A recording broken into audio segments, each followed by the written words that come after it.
response, were you even close to anything that could be considered a rational thought?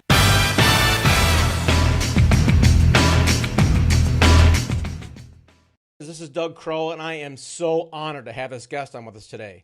It's not often we get somebody who's basically famous. I'll just use the word, okay? She'll probably laugh at that. But she's a CEO and founder of Dream University. Spent the last 30 years launching and leading worldwide dream movement. You know, I think we all dream accidentally. She's probably got some method here. Yeah, she does. She's got this proven methodology called DreamSteps that helps people identify and realize their dreams. And she has literally changed the world for many people, including collaborating with 3 U.S. presidents, been on Oprah Winfrey Show a couple times, her own PBS special. She's kind of a big deal. So without further ado, I'd like to introduce to you Marcia Weider. Marcia, how are you today? It's nice to be here. I forgot to pour myself a cocktail. Oh, that's okay. Actually, no, this is like recorded, so I'm having soda water. You can do whatever you want. It's okay. I've got water. Yeah, there we go. That's fine. So, Marcia, there's a lot I want to chat about with today. My gosh, there's so much. To give people perspective, let's go with the background first, and then I want to get into what you're doing now and in the future. So, a little bit of background. Oh my gosh, how far back should I go? Oh, when you were a poor sharecropper's daughter. Or something I like that. was born in the Bronx. Nice. Okay. That tells you a whole bunch. That's all right. Let's see. Dream University, I think, is probably, well, there's one thing before that. I was president of a group called the National Association of Women Business Owners in Washington, D.C., and that's what took me into the White House to meet and greet and work with Reagan, Carter, and Bush Sr. It was a long, long time ago. Yeah. And I moved from D.C. to San Francisco basically because D.C. just didn't feel like home. I remember the story. I had an office in the National Press Building, and I went down to the street one day, and I was wearing a purple silk jumpsuit, and I looked around, and I was the only person wearing color. Everybody else was in brown, black, or blue, and I thought, this ain't my town. It's like, we're not here at the IBM convention, right? That's we're 2 blocks from the White House. Yeah. I mean, it was good. It was really good for a while. And then when it wasn't, I moved. So I'm pretty much wired to ask myself, how do I want my life to be? And what am I willing to do about it? That's been kind of a guiding principle for me. Okay. So I wanted to live in a cosmopolitan city near the water where it didn't snow. What's wrong with snow? You're not a skier. It's okay. It's all right. All right. I like to visit snow. I don't. Growing up in New York, I don't like shoveling it. So, right. So I was in San Francisco for a long time, and let's see, in '93, I wrote my first book and went on Oprah. It was kind of accidental. It was one of those. I think I have something to say. I know as an author and publisher, you understand this. It's like, I think I have something to say.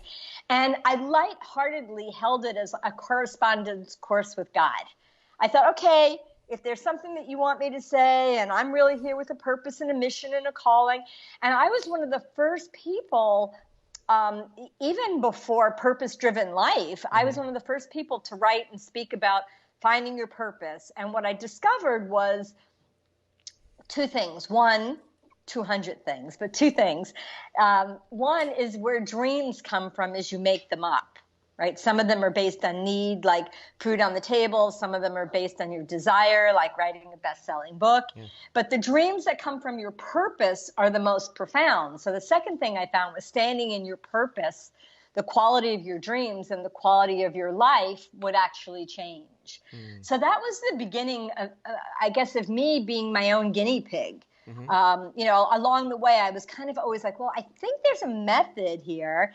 And I designed this dream coach methodology and then trained and certified thousands of life coaches. My brand was Dream Coach, and Dream University was the company that I started. And I think the thing that's relevant to our conversation, Doug, is that people told me I would starve. They said, you can't make a living helping people make their dreams come true. And luckily challenge they were me. wrong. Yeah. If you tell me if you want me to do something, just tell me I can't do it, right? I built a multi-million-dollar company and for many, many years put on live events and online courses. And dreamuniversity.com is still up and running and available.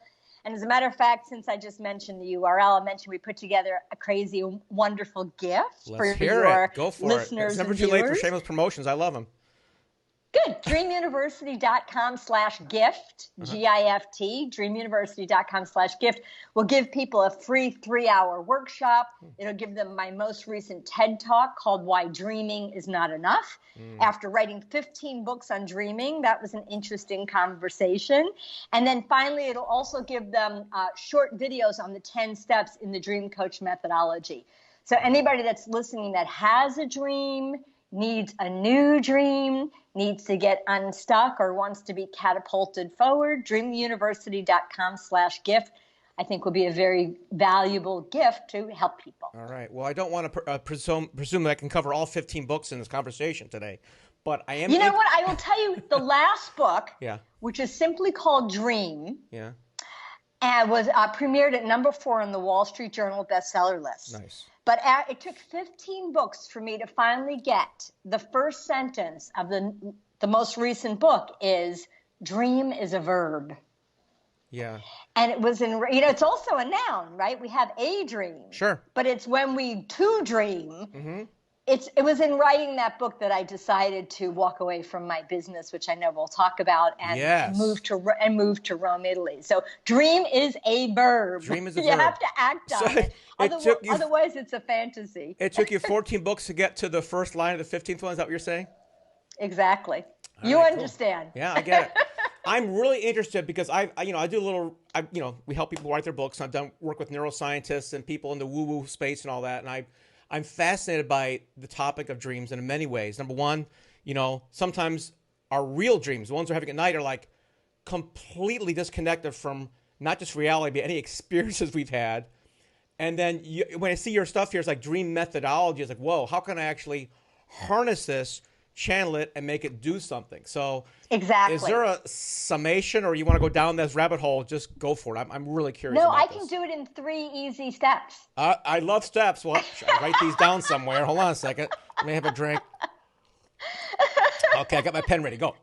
So first, I want to respond to what you said, because one of the reasons people thought that my business would fail is that most people think of dreaming as a fantasy. Mm-hmm. And the distinction for me between a dream and a fantasy is that in a dream, you can design a strategy for getting there. But there's a paradox, because if you go too quickly to strategy, you'll often compromise the dream down to what you realistically think is possible, right? So reality is an important part of the mix. We have to know where we are in order to design the strategy for where we want to go. But what has being realistic cost you, right? If you're overly realistic, you can squelch the passion, kill the dream. So if you never go to strategy, it's a fantasy. If you go to strategy too soon, you might wind up compromising more quickly than needed. Right. So how to make a dream come true in 3 easy steps. Here we go.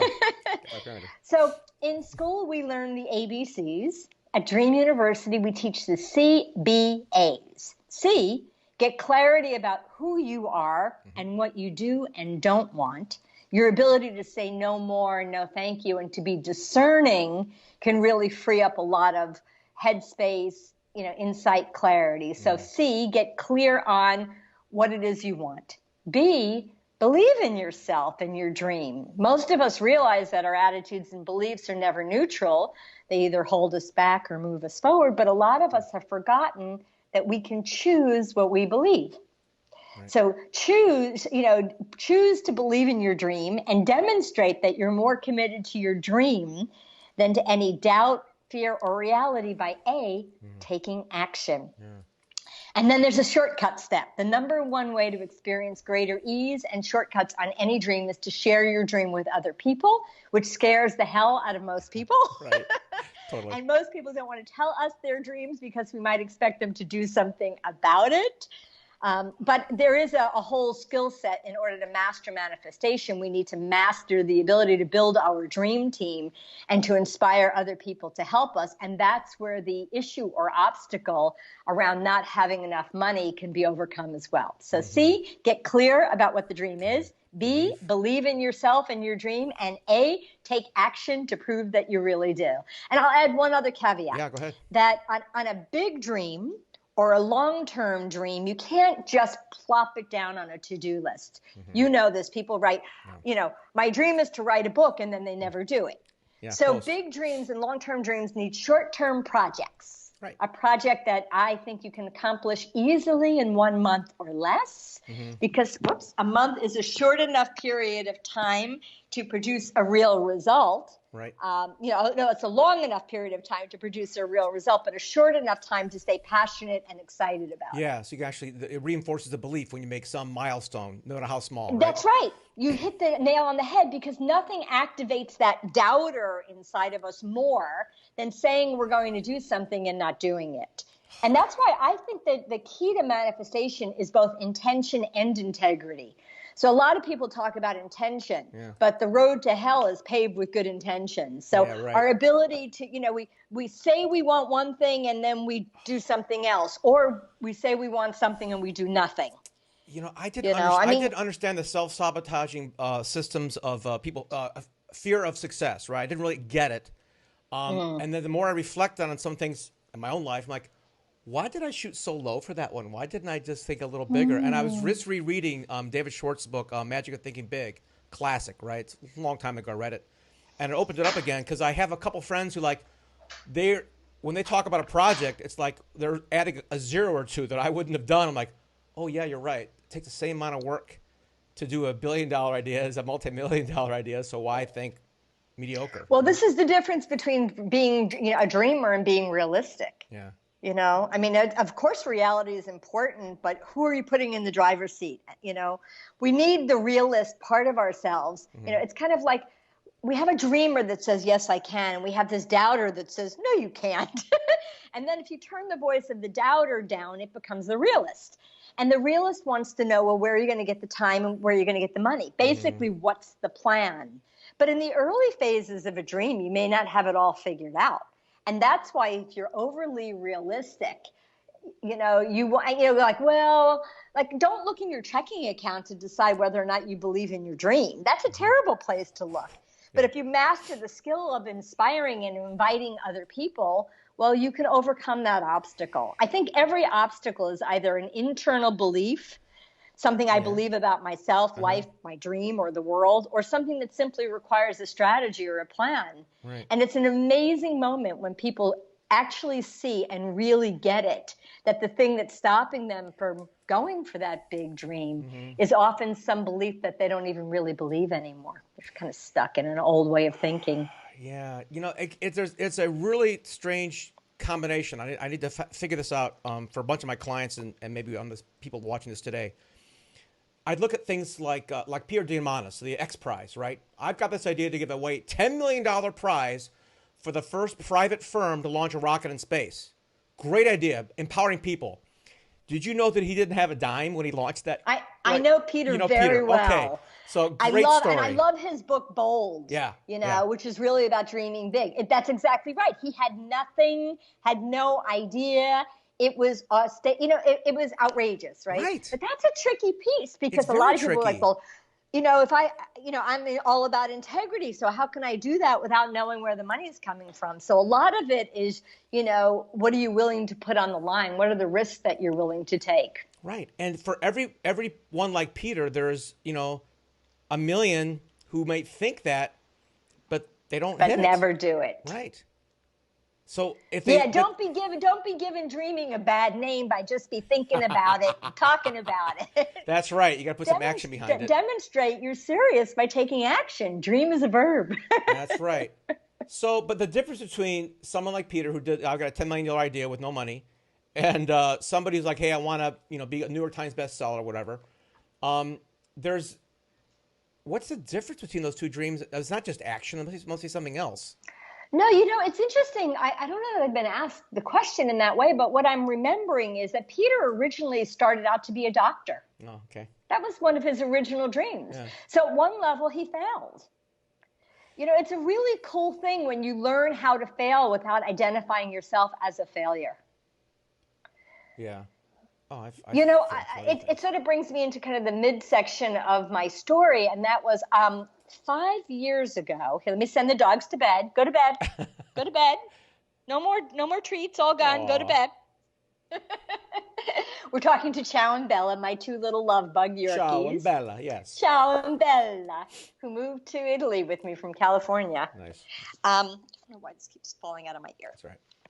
So 5 years ago, I held the most successful event of my life in Beverly Hills. It was called the Wealthy Visionary Conference, and the theme was Bridging Money and Meaning. And it was over a weekend. 700 people came. I was the only speaker. In addition to generating $3 million in revenue that weekend for something that my colleagues advised me against doing, but my gut said to do it. You had a dream. Exactly. I also raised $150,000 in a half-hour ritual to help build schools in Kenya with the Unstoppable Foundation. Nice. So we've actually helped build 14 schools, which I'm very proud of. But at the end of that event, I announced that I was moving to Rome, Italy, because it had been a dream. People who opt in for the free gift at dreamuniversity.com/gift can watch the TED Talk, because that's where I talk about it in more detail. Nice. But it had always been a maybe someday I'll move to Rome. And years ago, when I was in my 20s and I was doing some work in Cairo, Egypt, I would stop in Rome on the way. I would sit on the Spanish Steps and I would dream, maybe someday I'll live here. And when I moved to Rome, I literally could sit on my couch in my living room and look out my window at the Spanish Steps. And I realized I had fulfilled that dream. But to some people, it looked like a failure, because I was at the tippy top of my career and I basically pulled the plug and moved to a foreign country. Well, that's the best time, isn't it? I think like athletes, so. don't go out and don't go from basketball to tank. baseball, Michael Jordan. Go out and basketball. Don't tank and then go, you know. It was one of these thoughts that just because I was good at something didn't mean it was the thing I was supposed to do forever. Yes. And I have a big value on learning and growing. What I didn't realize was it was a de-identification process. I left behind my credentials. I was no longer a speaker, an author, a coach, a trainer, or a workshop conductor. I was just me, just Marcia. So I would meet people and they would say, well, what do you do? And for a while I would say, well, not much. I'm drinking wine, having some sorbet. What? I did write a book while I was over there, and I'm not sure I'm going to publish it because it's incredibly revealing, called Abundanza. Ooh. Lots of little secrets and fun things. I started writing because I started getting bored, you know. Course, and, you know, Rome was fantastic. The best part of living in Rome was traveling through Italy. Such an amazing, gorgeous country. History, but and the people are great, and the language is so the people. sexy. I learned enough Italian to be conversational. Nice. I started blogging something called Dating Abroad, because I was a single gal and still am. So, you know, traveling, and it was incredible. But mostly Rome is an eating and drinking culture. Right. That's really what it is. And it was a great. My soul said to me, you can go there to rest, but don't go to sleep, which was a really important metaphor, you know. And I did sleep a lot. I actually didn't realize how tired I had been after working for 30 years. But I could start to feel after 3 years, there was something reemerging inside of me. And I wanted to remain open. I still don't know exactly what it is, actually. But I knew that I needed to do more than eat and drink. I wanted to live in a country where more people spoke English, because it is challenging in Italy. I wanted to be a little closer to my aging parents that were in Florida. And I wanted to move to a place where I had more friends and community. And Lisbon ticked all the boxes. And in November, I moved to Lisbon. Nice. So I moved to Lisbon. Yeah, it was really fabulous, except I moved to Lisbon. I had a little traveling to do. Then my mom got sick, and I went back to Florida, and I was at her side, sadly, when she did pass. And I came back to Lisbon just in time for the lockdown. So I'm a little lonely. Aw. I've been able to get out and walk the dogs, and I'm Yeah. taking online Portuguese lessons, hardest language I've ever tried to learn. Yeah. But most people here do speak English, and the city is starting to reopen, which is a really wonderful thing. Yeah. And I'm excited to get out and to discover and to be with friends and to go to restaurants. Yay! Meanwhile, I've become a really good cook. Okay, all single men in Portugal. Take it like that. We got a rock star I'm cook telling here. you. Yeah, nice. I'm telling you, I'm loving it. I'm really loving it. So it's an interesting time of reinvention and recreation. When I meditate, which I've had tons of time to do during this virus, I know that I want to use my life to serve and contribute. I consider myself a philanthropist, not just giving money, but giving time, energy, and my love to things that I care about. And your wisdom and experience is priceless, Marcia. I mean, that can be. Thank you. That can go to millions, right? Yeah. And I think life will allow me to use my expertise in different ways. Right. So I'm excited about it. And Lisbon is a really alive city. There's a lot of incubators and accelerators and things like that going on here. So there's just a lot of creativity, and it's funny. It's like a big village. It's much, much smaller than Rome. It's like a big village, but there's been this influx of investors and capital. And there's, from my terrace, I can see 40 different cranes in the sky. Okay. And during the lockdown, the construction continued. So we're just waiting for the airport to reopen. Essential worker. I had a 20-year background in real estate, right? I was a developer and investor, had a radio show on real estate in Chicago. And I got into publishing because, my big dip, it's like, okay, real estate tanked and, lost it all. But I'm walking by this construction site just this morning, actually. And I'm like, man, it'd be great to just get in the mud and go build something. I just think about, in terms of reinvention, I think how dramatic should the next shift be for people? So I'm going to ask this question to you. Do you want to stay in the same lane here of what you're doing? Or do you want to do something completely different? Well, I want to take the life experience that I have and offer it, without sounding totally woo-woo, in service to life. And, so I think a little bit about some of the female politicians that are coming into place and how I might be able to help some of them. Right. I love mentoring people, the next generation, but not coaching. I'm not really, even though I've been a coach, I was Jack Canfield's personal coach for many years and have trained and certified thousands of life coaches called Dream Coach. They can, if people are interested in that, they can go to dreamuniversity.com. It's all online. But I feel like I'm in a new phase of life. Yeah. I mean, I didn't think I would write another book, and then I wrote Diamandis because it was raining a lot. So, who knows? So I think, I don't really consider myself in the personal growth and development industry anymore. That industry has changed a lot. Thank goodness over for the that. years. The industry has really changed. I'm not a fan of the upselling people. Look, I did very, very well, but I did well because I took a wild risk. I started a modern day mystery school, meaning a place where you can study the mysteries of life, the things that can't be seen or touched, like love and power and compassion. And it was called the Meaning Institute.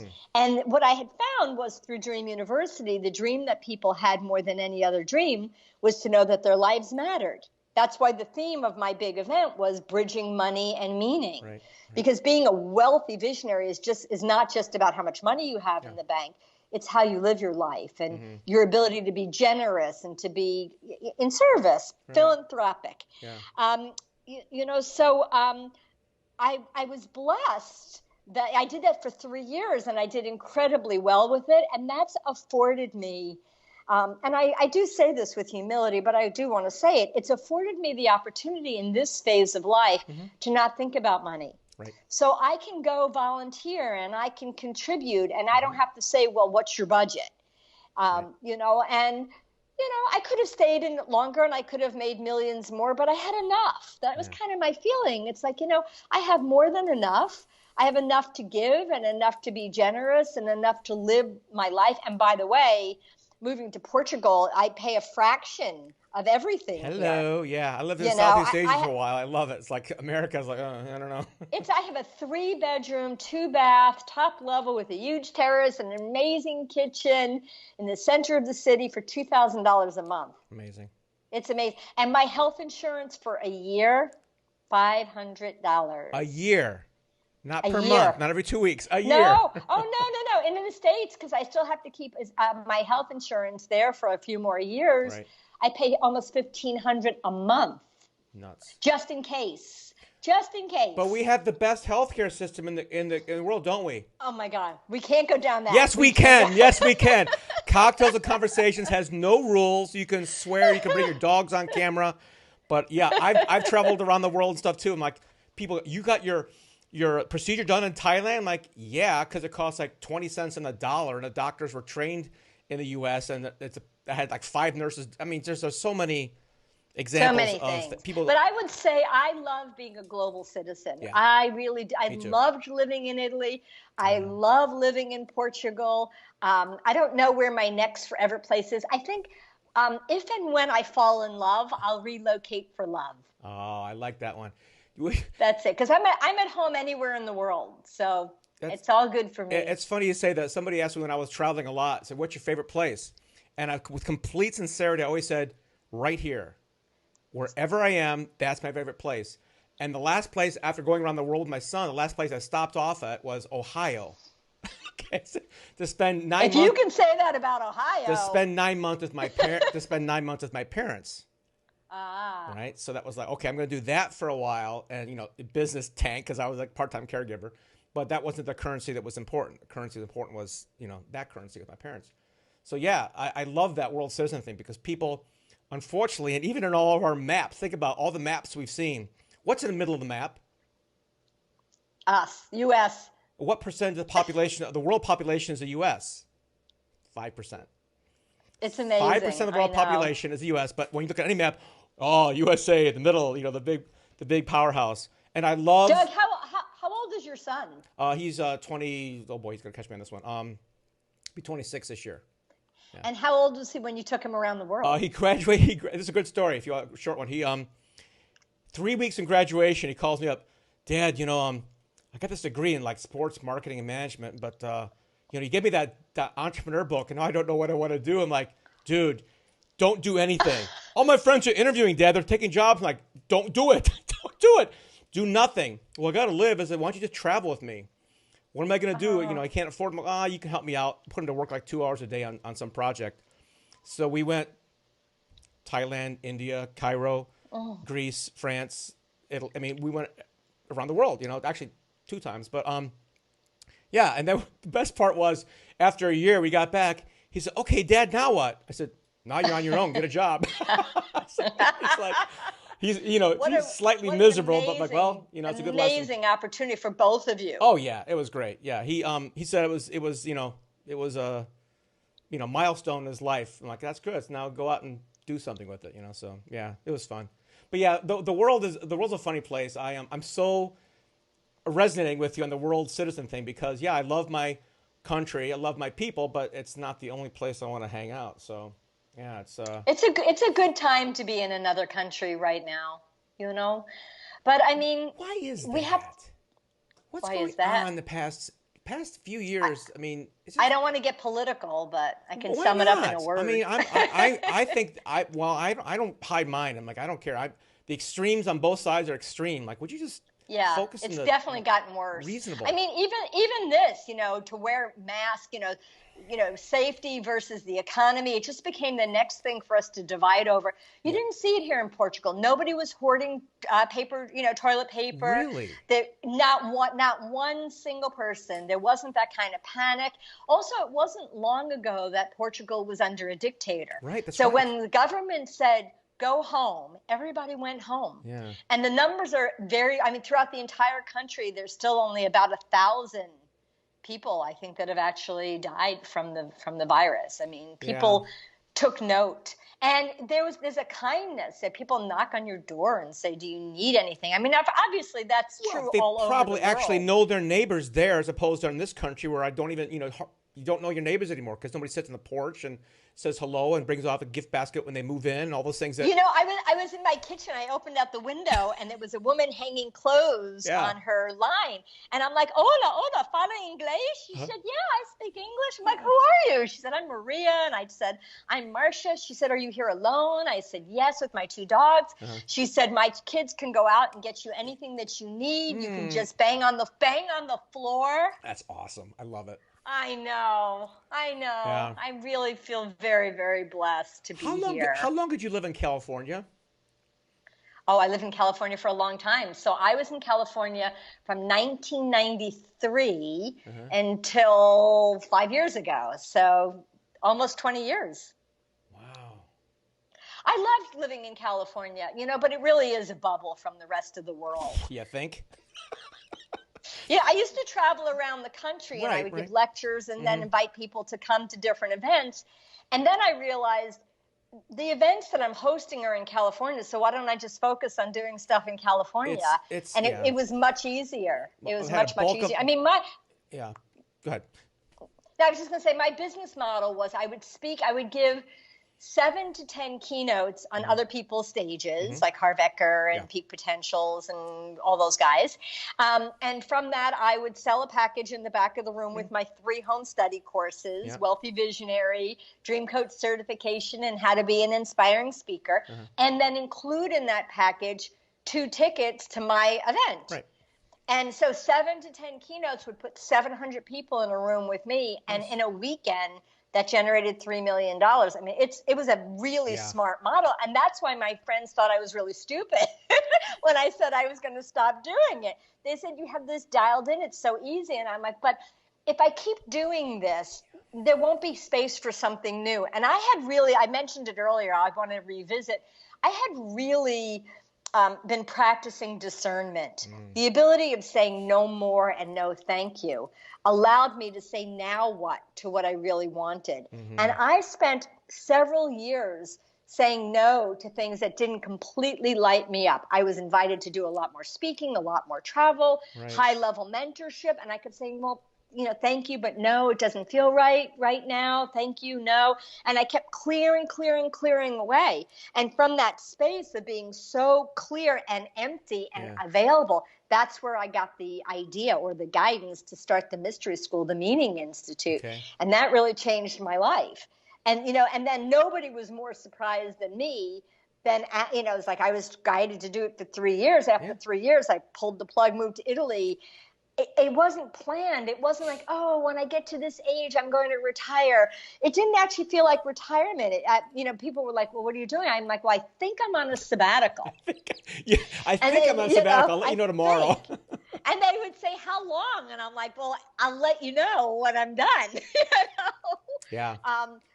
And I was like, well, semi-retirement. And then when people said, what do you do after a while? I would say I'm a writer because it was easier to engage in conversation than saying I don't do anything. Let me ask a question about that.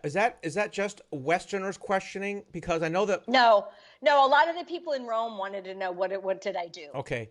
Because I think it's a funny question. I was doing a book for a neuroscientist about status, right? And we generally ask that question to establish hierarchy and status instantly, right? Right. It's a weird thing, but like, so sometimes when people ask me that, what do you do? I said, well, I'm standing up right now, or just some smart aleck answer of like, I'm a father, or I'm whatever it is. But I try to sometimes just for fun, not say about my profession because, why do you care? Well, I acknowledge your courage in doing that because especially for a man, I believe, who's so identified with his mission and what he's accomplishing, to be able to say that, I think it's such a heart-opening, invitational space to say, well, not much. What do you do? So I do think that probably because tourism has been so prevalent in Rome, they probably learned it from us. But then it really became, I think for a lot of people, it's a point of engagement. They're genuinely curious. What do you do? I think it's less about status in Europe and more about what should we talk about? Oh, okay. Yeah. And one of my books did get translated into Italian. Ah. It was kind of funny. When I went to Rome, I thought, well, if I'm really going to surrender my identity and I want to be dating online, I don't want people to go Google me. Oh, right. Did you change your name? So I did. What was your Italian name? Maya. Maya. Maya. Same last name or just Maya? And I never gave anybody my Oh, you're like last Madonna, name. just one name. Hey, it's Maya. One name. And by the way, she lives in Portugal. Madonna moved to Portugal because her son wanted to play soccer. You guys should go hang out. Yeah. Hey, what's she doing now? We probably should. Yeah. So Maya, so it was kind of like I didn't have, any identity. There was no way that people could discover my background. And it was a really wonderful, you know what, Doug? It was a healing for me. Good, yeah. Because a lot of people, this sounds so weird. So the unedited version, my sense is some people like me for what I could do for them. Yeah. Oh my God, I can feel my cheeks blushing. I want to throw up my mouth a little bit. Like, okay, yeah, fine. What do you want to exchange? Yeah, I'm your whore now. Fine. What do you want? I never said that, but I'm happy. Well, I'm more visceral with that kind of stuff. As I get older, my filters tend to go away. I'm like, what's a filter? I don't know. So, yeah. But you're funny. Oh my gosh, I love that you made me laugh. It's just like what you see is what you get. Yep. And it was a healing for me because people could genuinely decide whether they wanted to hang out with me just for who I was. I love that. Not for any major big credential that I had. That's why I ask about the self-development industry, especially as it pertains to California, because I was there for like a year or two. And when I was there, I had a great time. Where were you? Huntington Beach and Westlake Village. I had two locations where I lived out in Orange County, in beach town, and then up in Westlake Village, horse country. And yeah, I met some great people there. It's probably some same people we know, whatnot. I felt connected, and the weather was great, and there's a lot of business to do. And as soon as I left, I felt like I needed a shower. Oh. Because I'm like, I forgot what real people actually, say hello to each other on the trail when they go hiking. And, I'm a member of the Transformational Leadership Council. Most of the people that are in the secret are members. Right. They actually filmed that there. Mm-hmm. I wasn't at that meeting, and it's all fine. Yeah. So I have some wonderful, dear friends that are world-class experts in that field. Mm-hmm. But for me, I feel like I have done that, and I've helped hundreds of thousands of millions of people, if you count multiple Oprah appearances. I've helped a lot of people, and I feel really good. I'm not going to be one of those people who in the second half of life it's like, I have to do something meaningful with my life. I've done that. Do something for Marcia now. It's Marcia's turn. Yeah. I think you should be going out with some matador from Italy. Quite frankly, that's what I see here. A matador. You know what? My Italian girlfriends would not let me date the Italian men. I'll tell you why. It's funny. I could guess. It's funny, sad. They said there's two reasons why they wouldn't date them. One is, and this is such a gross generalization, forgive me, all my Italian friends. I love it, it's all right. Or lovers of Italian men. Number one was they often lie about being married, and I did encounter that. Of course. One guy said to me, I want to meet you. And I'm like, well, how about this weekend? No, weekends are not good. My friend said, that's a neon sign. I'm with my kids. And she said, just ask him directly. I said, are you married? And he said, not in Rome. Well, yeah, not in Rome. I'm married down in I'm married Corsica, where I whatever. live, right? And the second thing is you have a lot of mama's boys, maninas. Yeah, They live at home until they're in their 40s. So what's happening in Italy is there's a population shrinkage because the women are smart and they're marrying other people, and a lot of them moving away. And the men are staying home until late in life. So nobody's really having babies. Plus it's expensive and the economy is in the tank. So they're really experiencing quite a big change, big change. So Italy, to the tourists, it's still fabulous. The Colosseum, the Vatican, and all that jazz. I would go meditate many days in the Pantheon. It was right down the street from where I lived. So much beauty and history, but without tourism, Rome is dead. And I don't know how they're going to come back as the rest of the world from this craziness that we're they've been around experiencing. longer than most of our world, so I'm They've sure been they'll come around back, a so, lot longer. You know, they're happy with their family and their friends and their food and their wine.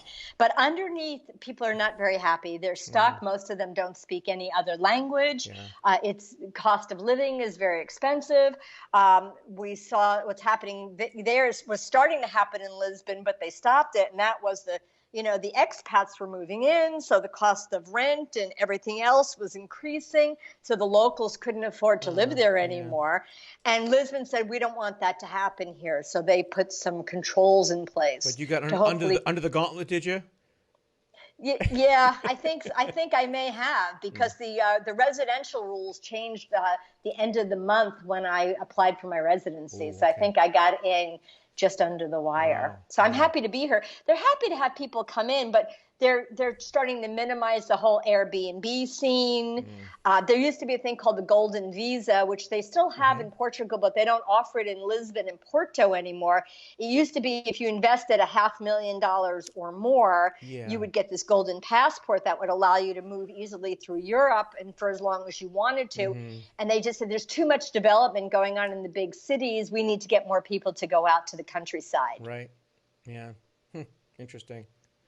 All right, so I'm so curious about what you're going to do, because I think it seems a little unclear. Nebulous. Yeah, that's It's okay. dreamy. It's dreamy. It's dreamy. Well, what's the verb version of that? So you like you like mentorship, but the self-development thing, not so much. You're right. You're right. Philanthropy. I love giving and contributing. I went to visit my girls in my schools in Kenya. I was there at the first college graduation. And my heart just burst open. How sweet is you know, that? we're right now we're helping 20 young men and women become doctors with a signed agreement that they will stay in the Mara. You know, there was no education before. Girls were getting married off at 14, and now they're becoming high school and college graduates. And paving the way for future generations. And people often say to me, well, why do you contribute to Africa? You know, America's enough of a mess. The level of gratitude and appreciation and how far your investment goes in a third world country is really inspiring. And I'm not adverse to contributing here. I've recently been thinking, you know, okay, maybe there's some part of me that needs to go back to Washington, D.C. and contribute in some way. I know, but contribute in some way to the next generation. Do the math. Of dreamers. Do the math. Every dollar spent, the people who need it get a nickel. It's I bad know, idea. but as a mentor, if I can mentor the right young women, I don't know. You know, I mean, I recently got a call from a CEO that I had worked with 10 years ago, and he said, after working with you, we went from being a $1 billion company to being an $11 billion company. You didn't get 10% of that? I only worked with his team for 1 day. 1 day. Whoa. I helped them create a culture of trust. Yeah. I taught each of them to be visionaries. I taught them to go out of the box.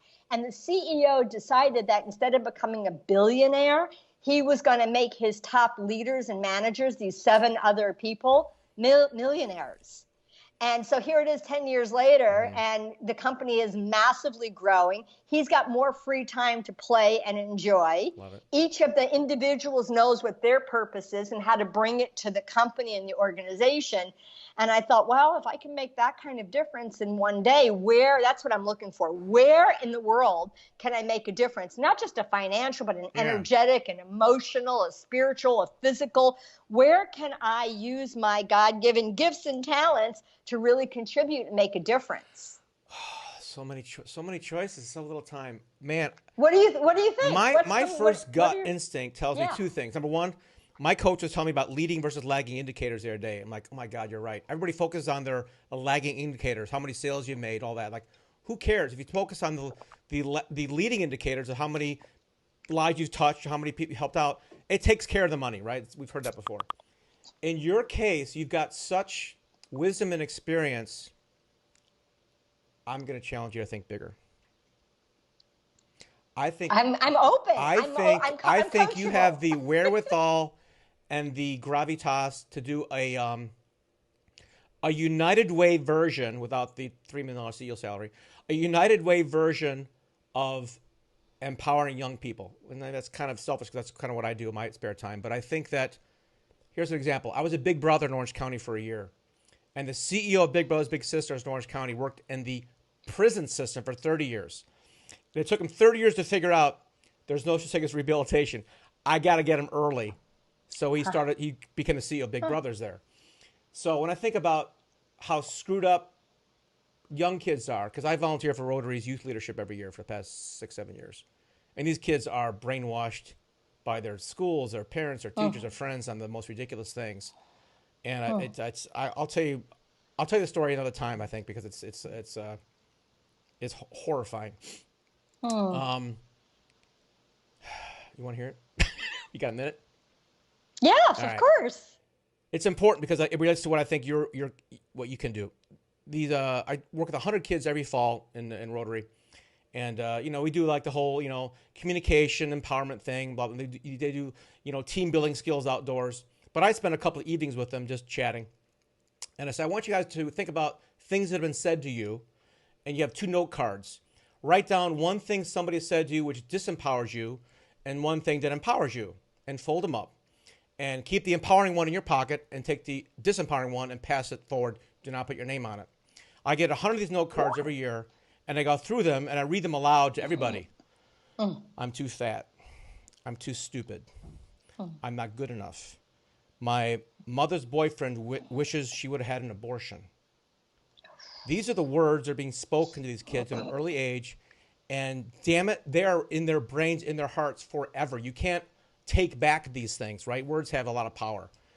So I get the kids, okay, who wants to share this, right? And occasionally I get one courageous one, then they all come up and start crying hysterically about their lives and whatnot.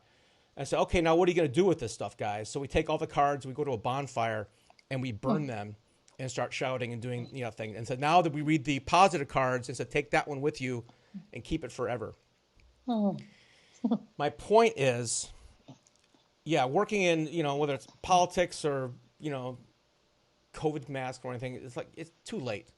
Focus on these kids because they're still moldable till we can give them a little shift. But your ability, you've already impacted millions of people. I think there's about, maybe 1,000 organizations that might focus on this space and helping young people out. But every time I talk to people, I want to start a nonprofit. You and 10,000, another one, right? You know what? I taught for 10 years at Girl Scout camp. Oh, okay. I slept in a lot of tents. And it is extraordinary. I found we were working with girls that were mostly, I want to say 14 to 16-year-olds. Yeah. And even that was a little late, as you were saying, right. A little bit. But usually if they're a scout, they've already chosen to be on a do good path. Right. Yeah. So that's kind of an interesting thing too. And then in Kenya, we started building schools from kindergarten. Oh, that's great. Yeah. And teaching, all the way up and eventually teaching the leadership skills. But philanthropy with money, that's tough but important to do. But if you could do a coalition of giving kids a different perspective and give to all the organizations, like there's, thousands of them out there, and make like an umbrella one for all of them, that can make it, that changes the world. It's okay to change the world one well at a time, one school at a time. That's a beautiful thing to do. But the idea of bringing together a group to have a larger impact and creating kind of the ribbon around it so that there's a unified purpose. I can't think of a good example that's not, the UN of youth leadership or something like that, but maybe not UN, but you know what I'm saying. It's a unified umbrella organization that gives them a united front to make the world a better place. So, Well, it also always bothered me that kids are not taught in school how to dream. Oh my God. They're not taught how to do critical thinking or shop classes are no longer. There's a lot of things that are really important, and they're still being taught so much useless stuff, calculus. Yeah, I know. Both my daughters are teachers, so they might disagree with some of that, but there's still a lot missing. I think it just makes a huge difference with who the teacher is. It's not, it's not even so much the curriculum. It is, but sometimes the curriculums are so whacked. It's like, what? I can't talk about this? Oh, right. the limitations. But this is it. This is the opposite of dreaming, right? So we become more and more you can't and you shouldn't, and more divisive and it just narrow, as opposed to let's open up to if time and money weren't issues, if you had the support of the people around you, if you knew you couldn't fail, what would you do? Where would you go? What would you create? The idea behind dreaming is to get people to swing outside of just being realistic, to open up to possibilities, to dream the unimaginable, like Peter Diamandis did, and breaking new ground. And I mean, on one hand, I think we live at the most exciting time ever, and on another, one of the hardest times ever. But I will say, regardless of what's going on in the economy or even in the world, or especially in your own checking account, it's never been a better or more important time to open up to your dreams, to ask yourself the question, how do I want my life to be? And then be in integrity. What am I willing to do about it? And by the way, on the what am I willing to do about it, don't forget to sign up for my free gift. And where is that URL again? Go ahead and tell me what that is. DreamUniversity.com/gift, GIFT, DreamUniversity.com/gift will give you 3 incredibly powerful tools to help you clarify the dreams that you have, or maybe it's time for a new one. I'm certainly in that boat again. So, it's never too late. It's never, ever too late, never too old, never too young, never too big, never too small. The question is, what really matters to you? And what are you going to do about it to show that it's not just a fantasy or a crazy idea, but something that matters to you? And by the way, when you develop the ability to talk to anyone, anytime, any place about your dream or idea, the obstacle called I don't have enough money can disappear. When people are inspired by what you're doing, they might invest in you, they might at the very least hire you or buy what you have. So don't kill off the dream before you explore the possibilities. What's that one saying? If you want advice, ask for money, and if you want money, ask for advice. Oh, that's good. You like that That's one? a really good one. I do like that one. I'm sure that you have a brain full of. I only have 3 or 4 of my own quotes. The rest of them are requoted, right? I know the ones that I came up with. I'm like, that's not one of them. I got that from somebody else. Well, I know that for a lot of people, their dream is to write and publish a book. Yeah. And that's a dream that you can help people directly. I can, but as my coach and I have figured out this year, I'm starting to be able to turn business away too, because I get a lot of people that there's no nice way to put this. You got to know who you want to work with as much as you know who you don't want to work with, right? Discernment, right? So the people who I get really jazzed by working on a person's book who actually has something interesting to say and can make a small dent in the universe, right? If it's just I have a couple books, names should be withheld, but my book is about, this is not a real book, financial planning. I'm like, okay, well, maybe you can, help a family out and help them become financially independent, whatnot. That's might be. Another guy might have talk about, this is, something with the wells in Kenya or something. Like, yeah, I like that better. But somebody can actually say, no, if this gets shared even a little bit, like I'm working on one book for a guy who's a very successful guy in California, and his book is not about his business. It's about, it's for millennials, and it's called Getting Your Shit Together. And he's a great writer. I'm helping him navigate it. I'm like, you don't need my ghostwriting team or even my editing team. We're going to use other resources to get it done out there. But it's every millennial who's read it's like, yeah.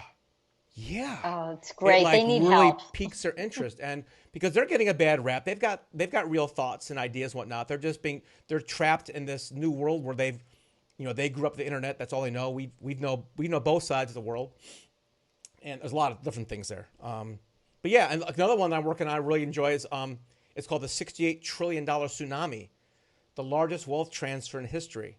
This is going to be a fun one. Wow. Every single baby boomer who's going to retire or die in the next 10, 20 years is going to leave their assets and money to people, their kids, who don't know what a money manager is, don't want to talk to somebody at Fidelity, don't really care about having a house, and probably don't have a car.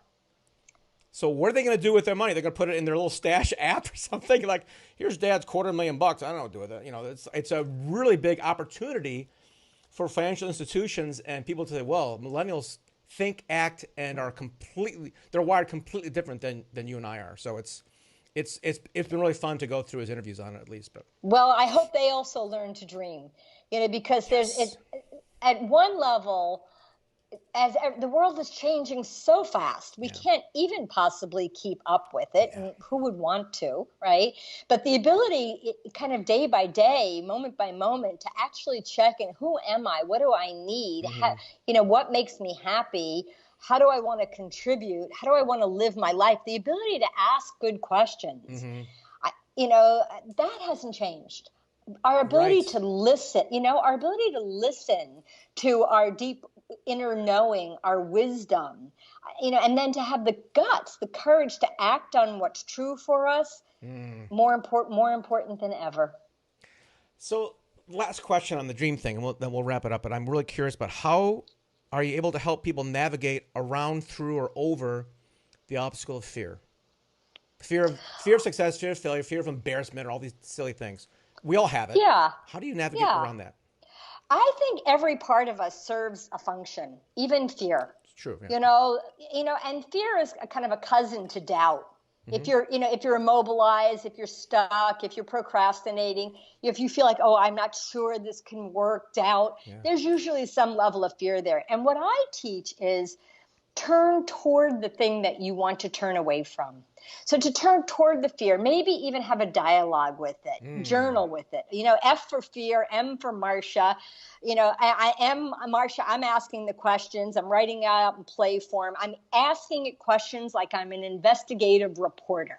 And instead of trying to get rid of it, which is just going to have it fight back and get harder and stronger, I'm going to get curious. I'm not going to let it, snatch my dream and kidnap me off into reality land. Right. But I'm going to hear from fear, and I'm going to trust that at one level it's an ally. It's giving me information. It might even give me my list of obstacles, right? And every obstacle is either a belief or something that requires a strategy. So the number one way that we sabotage our dreams is we project our fear into our dreams. And everybody I've ever met does this. And we do it with 3 simple words. But what if? But what if I go for my dream and I fail? But what if I move to a foreign country and I'm really lonely? But what if I write a book and nobody publishes? But what if, but what if, but what if? Instead, let's just take a piece of paper, split it in half. On the top, write out your dream in as much detail. In the bottom, write out your reality, including any fear or doubt that you have. And then the $64,000 question is, which one are you more committed to? Your dream or your fear? If you put your worst fears and nightmares into your dream, you're going to be more committed to your reality.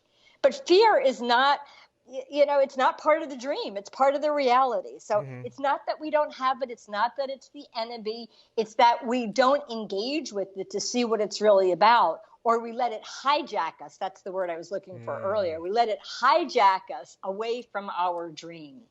So I would say, by hearing from it, it's kind of like a little homeopathic dose. You can turn that voice down. It's like, Marcia Weider wrote that book forever ago, decades ago. Feel the fear. I think that was her that year. Feel the fear and do it anyway. All right. And it's kind of like, oh, which one am I more committed to? Well, if I'm more committed to my dream, I'm going to act on it. If I'm more committed to my fear, I'm not.